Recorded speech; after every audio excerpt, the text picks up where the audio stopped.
Access to Democracy is made possible thanks to the following organizations.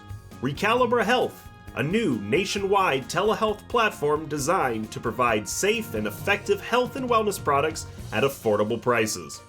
Available products include compound GLP-1 for weight loss, as well as multiple medications for men's and women's health and hair loss, all administered under the direct supervision of expert physicians, nurse practitioners, and physician assistants. Visit recalibrahealth.com for more information. Sheridan and Dulas, PA, a family and criminal defense law firm, has been serving clients in Dakota County and throughout Minnesota for over 40 years. Ranked a Tier 1 Best Law Firm by U.S. News and World Report every year since 2009. Sheridan and Dulas are here to help you in your most difficult life circumstances. Learn more at ssdpa.com. Established in 2007 and based in New Richmond, Wisconsin, 45th Parallel Distillery was among the first 50 micro distilleries in the United States. All aspects of production occur at their facility. If you're interested in learning more about the 45th Parallel Distillery, please check their website and plan a visit to tour their facility and taste their spirits. 45thParallelDistillery.com. Truestone Financial, with locations in Minnesota and Wisconsin, has been proudly serving its members since 1939. Truestone engages, educates, and supports its members to ensure they have the tools to empower their financial well-being. Truestone Financial, your neighborhood credit union. Learn more at truestone.org.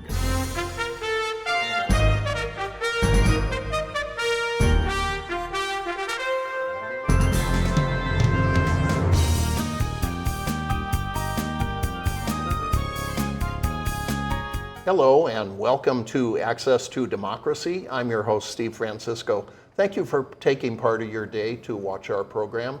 I have two very interesting guests for you today, two of our elected officials.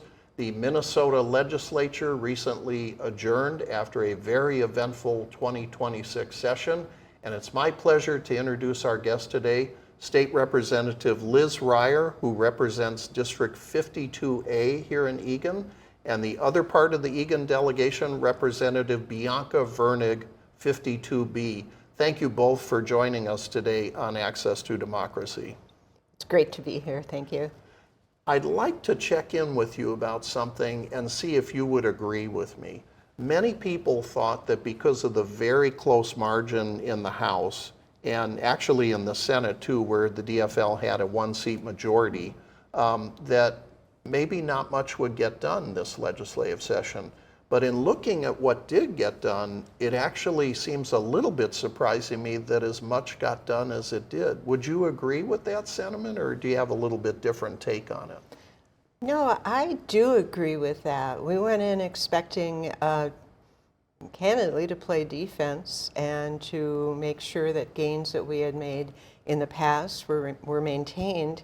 I think that with having crises to deal with having the HCMC financial crisis, with having the impact of Trump's H.R. 1 bill that we had to address, there were so many reasons that we had to make progress on things. I think that really gave us a jump start.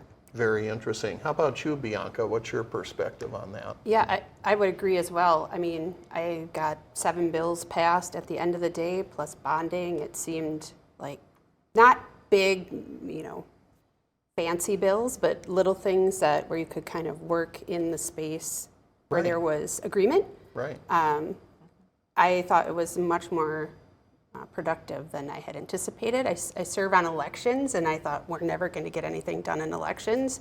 And both the first half of the biennium and the second half of the biennium was slightly productive, much more productive than I thought. So you're on the Elections Committee and other committees too? Yep, Human Services and Education Finance. So those are the 3 committees. So if I were to ask you, is there any 1 or 2 bills that made it all the way through that you're particularly proud of? What would your answer be? Well, one of them is a fund transfer for District 197. The school district. Yep, the school district. They had a request for a fund transfer, and that's a really good move for them. It'll keep them out of statutory operating debt. So that made it across the finish line. And another one is a bill for advanced practice registered nurses as they transition to practice. We've been working on it for 3 years. We passed it off the House in sort of a utopic version. It got amended in the Senate, and it's made it across the finish line. Tell us a little bit more. What does that bill do? Yep, so advanced practice registered nurses prior to this had to spend 2,080 hours under a collaborative agreement with an MD. This would allow them in certain practice settings to go right into practice or to do it under an MD and or an APRN. So it'll ease some of the pressure as they go into their practice. We have a lot of school-based health centers and small clinics are run by advanced practice registered nurses. They were basically paying MDs exorbitant amounts of money to be in a collaborative agreement without a lot of engagement. So it's a good. And then finally, I just have to add this, IT modernization. I've been working on it since I came in. Technology? Yep, we got some funding last year. We got some improvements this year. It's, yeah. And I can appreciate that you have particular interest in what happens with schools and education funding, having been a longtime member of the school board before you were elected to the House of Representatives. Yeah, for a couple of years I was on the school board, yeah. Very good. And Liz, for you, which committees do you serve on, and what are you most proud of this session? I'm on the Health, Finance, and Policy Committee. I'm vice chair, and I've been on that committee all 3 terms that I've been in the House. And I'm also on capital investment and ethics. And for me,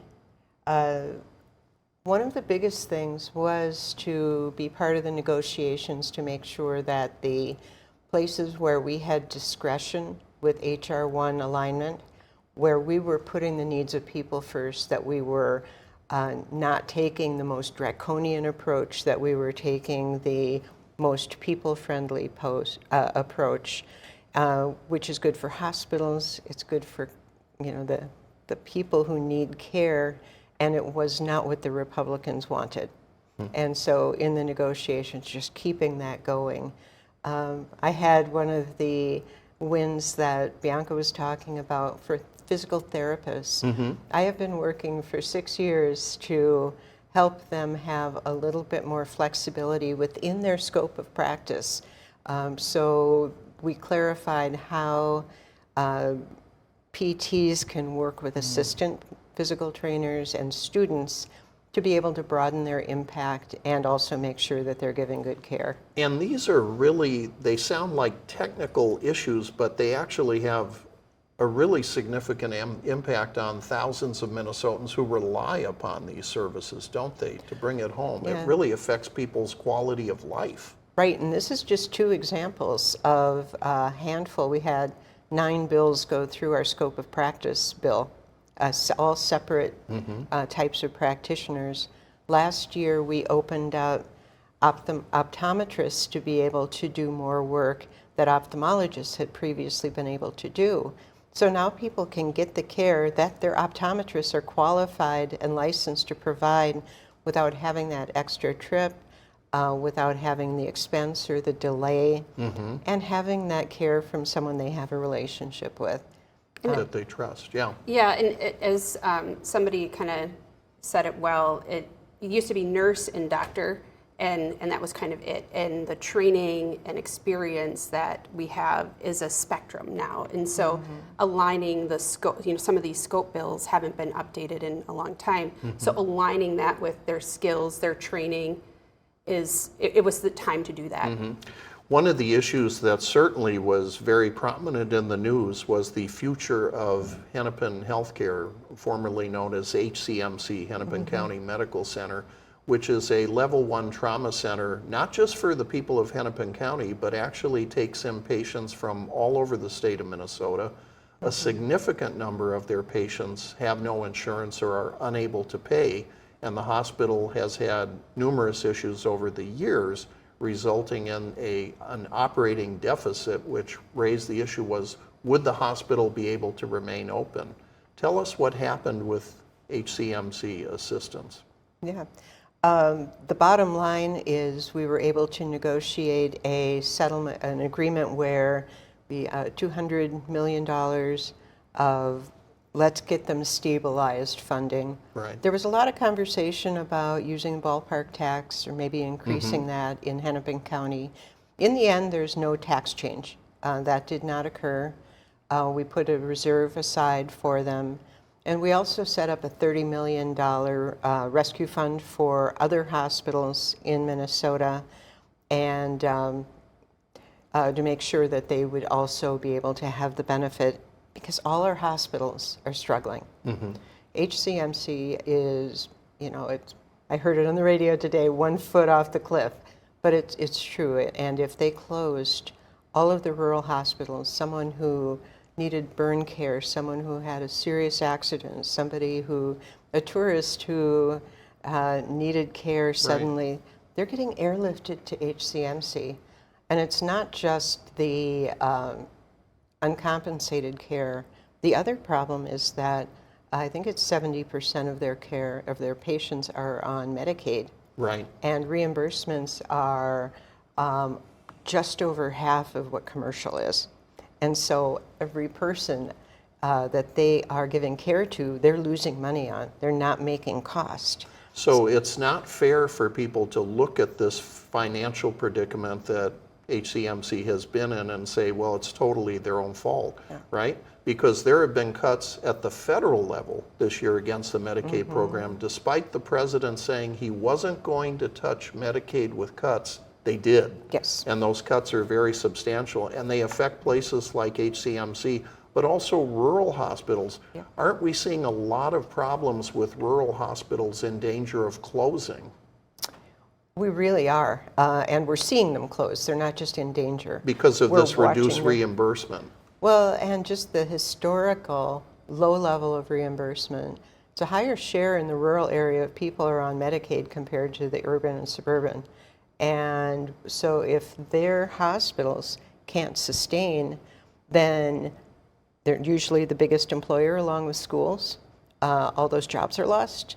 All those grocery stores don't have people. It's a big economic impact on the whole community. Let's talk about tax relief. I understand that there was approval for a 1-year reversal on the vehicle registration tax, which people commonly refer to as tab fees, back to the 2022 levels just for 1 year. And there was also 125 million in one-time property tax refunds that will go to some 600,000 homeowners. Bianca, what were your thoughts about this tax relief? Well, I think people are feeling the pinch all around, right? And so I did get quite a few emails about the tab fees, and I was like, oh, what's going on here? So it was a top priority of the GOP, and at the end of the day, it was something that, there was agreement on, and we got it across the finish line. I think one of the things in the tax bill that resonated well with me and the community that I represent was the direct to file, like being able to file your income taxes without having to pay, TurboTax or whoever you use. So that was I heard from a lot of folks saying, I really like this. You should pass this bill. And I was like, I agree. I think this is a good one. But if you want to add more on the tax bill. No, I think that's right. We're seeing the impact of federal tariffs and the war in Iran hitting people so hard on gas prices. I saw $4.59 on my way over here, and who knows, maybe it's jumped since then. And a lot of vehicles that use premium, you're paying $5 or more per gallon now. Exactly, yeah.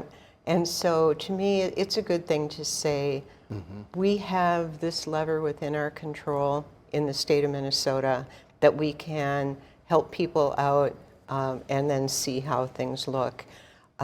I'm glad that we did it with general fund money rather than going into the transportation budget because we still need to take care of our roads and bridges, and we don't get high ratings from the engineers on the condition of our infrastructure.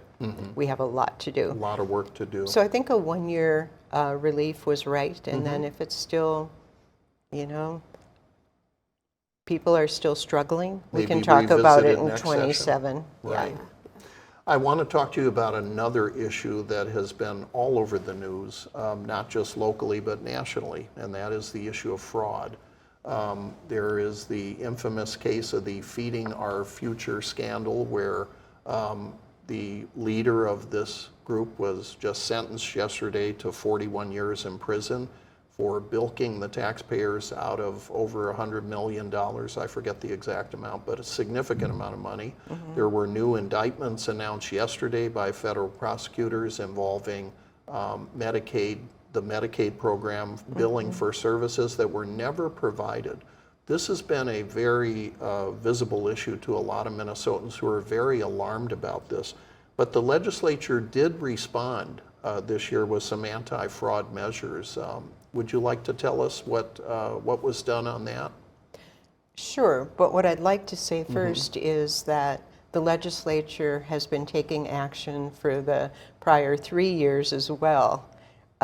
Taking action wasn't something that happened suddenly as we came to this year. Right, right. And many of these steps that we're taking have helped uncover the issues that are being now charged. And the Department of Human Services and the Attorney General and Bureau of Criminal Apprehension were all working harmoniously with the federal law enforcement. My understanding too, I'm glad you raised that point, Liz, because I understand that Attorney General Keith Ellison actually has brought over 60 fraud charges and obtained convictions. So this idea, we're hearing a narrative from federal officials who were in the Twin Cities as recently as yesterday, telling us that, you know, Minnesota sort of looked the other way while this was happening. But that's not the complete story here, is it? It seems that there were issues having to do with updating technology that was out of date that could have flagged these issues for agencies. But there are also issues about people within agencies who did blow the whistle and were warning about these problems, and then they were not pursued, right? That's true too. All of those things that you just said are true. I'll add two things, and then I'd love to hear about the impact of technology. One thing is that because of the handling of Metro Surge and decisions that the Department of Justice was making and the Department of Homeland Security, the federal attorney's office, basically they all just left out of moral injury. They quit because they couldn't bring themselves to follow the lead of the federal government. They wouldn't tolerate charging Renee Good's wife. And so now they're bringing in 15. Well, how many did they lose before, and how much knowledge walked out?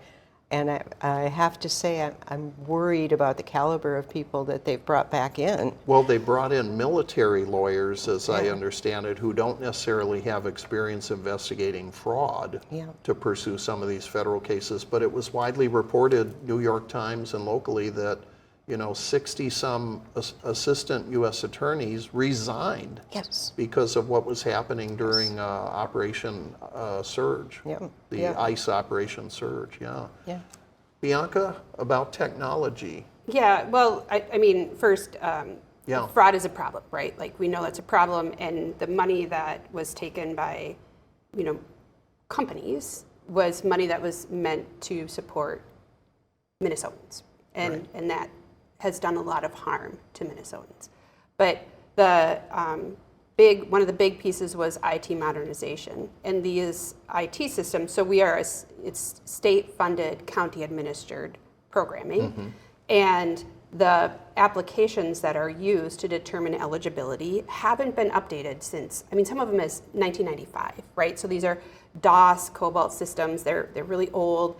They don't talk to one another. So, the Minnesotan goes in and applies for services, and then depending on which services you're eligible for, you have to re-enter. You have employee burnout, you have errors, things like that. And the systems couldn't identify, oh, hey, we have somebody who's getting a business, and there's 30 businesses all using the same address, right? And it's apartment in Minneapolis or things like that. There's all of a sudden a surge in providers, right? If it's EIDBI or ICS services where, historically we've been here, and then all of a sudden it's gone up 300%.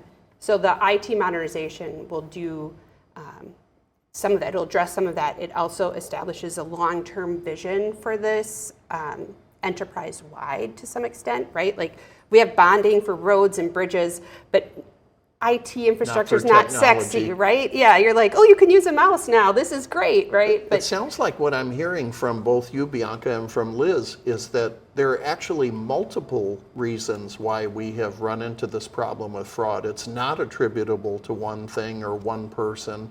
It's not just the governor or the legislature or department agency heads. There are actually multiple angles as to how we've come to this place.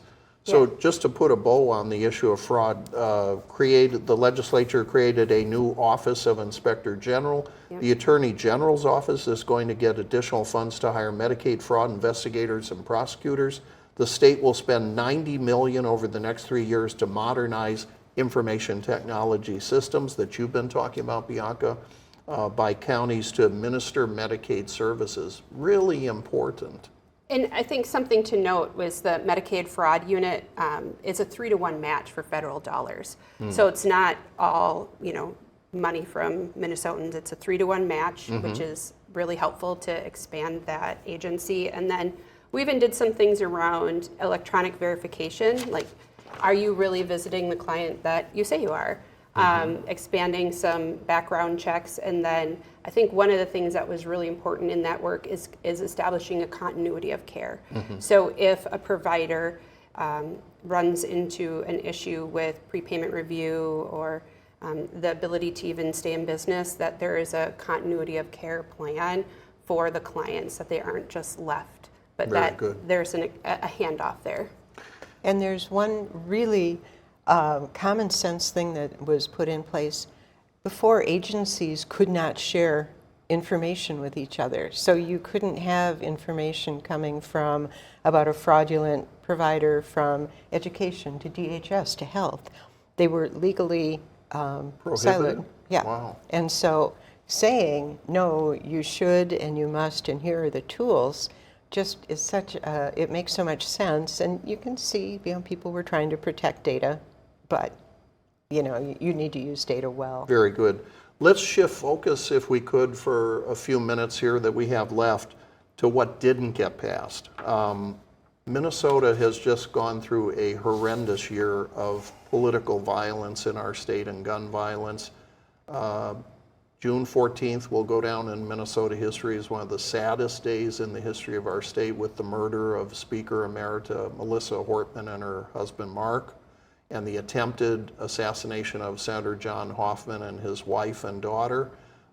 We also had the Annunciation Catholic school shooting in Minneapolis that killed 2 children and wounded, I believe it was 22 other people ended up in the hospital as a result of injuries. But all of the children who were there and parents are going to be dealing with the after effects of this probably for the rest of their lives. One of the biggest disappointments, it seems, on the part of the DFL side was the failure of the legislature to pass new restrictions on semi-automatic style weapons such as AR-15s and high-capacity magazines. Say a word about why this didn't make it across the finish line. Do you want to take the first pass? Or? Yeah, because I think they're afraid that it'll pass, right? And that is, it's what Minnesotans want. It is what I hear about all the time. Well, the public polling that's been published seems to suggest there's actually significant majorities of Minnesotans who want this, 70% or better, who say it's common sense legislation. I think they're afraid of the conversation even. You could see that, right? They would pepper Representative Greenman with questions, and she would say, let's talk about it. Bring the bill up. Let's debate the bill, It is not in their, I don't want to say best interest, but I don't understand why they don't want to have the conversation other than it doesn't fit the narrative of the GOP. It was reported, Liz, that Speaker Demuth had met with the families, the parents of children from Annunciation, and according to them, she made a promise to them that before the session adjourned, she would bring this bill to a vote on the House floor, the full House, not just in committee, but before the full House. That didn't happen.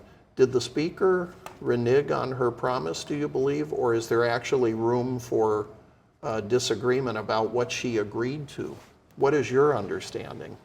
My belief is that I trust the families on this, and I trust the trauma they were going through. And one of the other reasons I feel that way is that they had a very simple, you promised, you said you would bring this to the House floor, and Speaker Demuth had, well, I told him, I explained how the committee process worked, and the family said something to the effect, paraphrasing, we didn't get a civics lesson in that conversation. We got a promise.